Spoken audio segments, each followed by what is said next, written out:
मोर बाबू के दुआरी में आ गए हम। अब कुछ भी करे मोर बाप लतत जिला हे बाबू नहीं सुनस का दो हवा संतोषी का सवाल लगा थे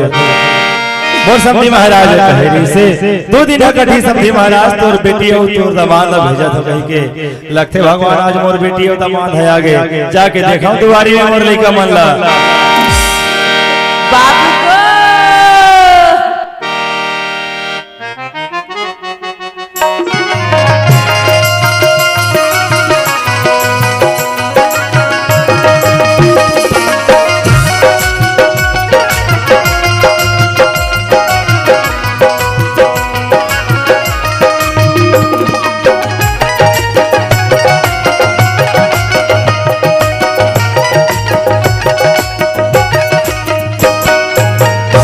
संतोषी काहे बाबू उठ बेटा हाँ बाबू कैसे तय दुआरी में के झन रोवा था बेटी एक के छन नहीं रहूं का कर सना हो बाबू में है वाह हमार समधी महाराज है कहेरी से 2 दिन कठी समधी महाराज और तोर दामाद है तोर बेटी ला तोर घर तक के छोड़े ला है कहेरी से और आज पता है बेटी 2 दिन ला मैं हां 2 साल के बराबर काटे हूं आवाज तय कहां के दामाद भी थे हाँ बाबू करम मनी कमा है बाबू तते कहां सुना है बेटी मोर ससुर सनात रहे बाबू हाँ। तार मोर ससुर की थे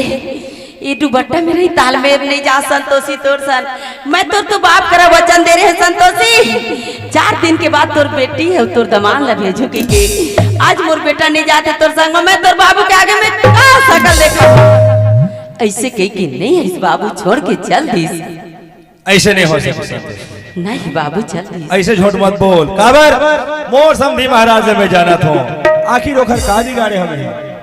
जेमा वो आधा भी तोला छोड़ के जाही ये कोई पतियाए वाले बात नहीं संतोषी तय झूठ बोला था मैं झूठ नहीं बोलो बाबू अब वैसे भी बोल के आ रहे हो बेटी कि बेटी माई के शोभा ससुराल मां दे थे हाँ बाबू दाई तो घर मनी जाएगी नहीं दे बाबू ते अभी जा बेटी नहीं जा तय भाग गया है वहाँ के नाम मत ले बाबू तोला जाए लगी बेटी नहीं जाओ बाबू तोला जाए लगी बाबू तोला जाए लगी सर हे भगवान आज ससुर के घर में मोर पाँव मढ़ाए पर जगह नहीं मिलीस तो नहीं मिलीस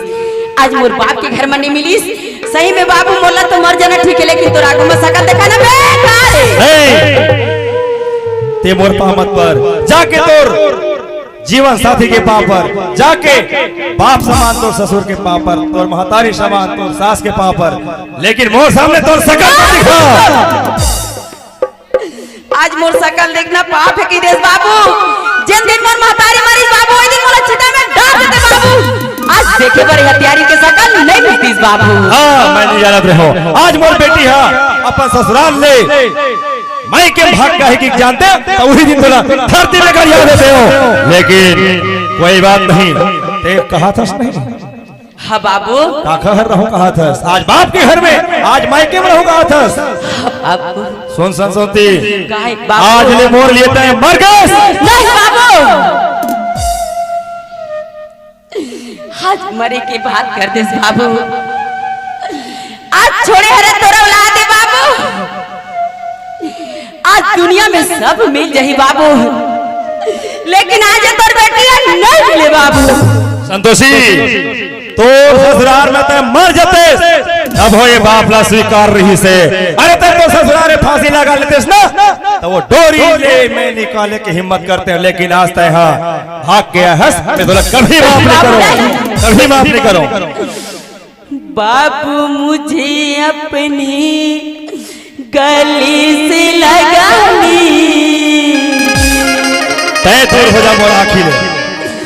बाबू जिन दिन में 5-6 महीना के रही हो बाबू तो आज अपन आंचल में छुपा के लेके तेला चिकन पूरा भूला दे बाबू बाबू मुझे अपनी गली से लगा ली आंचल में छुपा ली तोरे सिवा कोई नहीं बाबू तोरे सिवा बाबू दुनिया में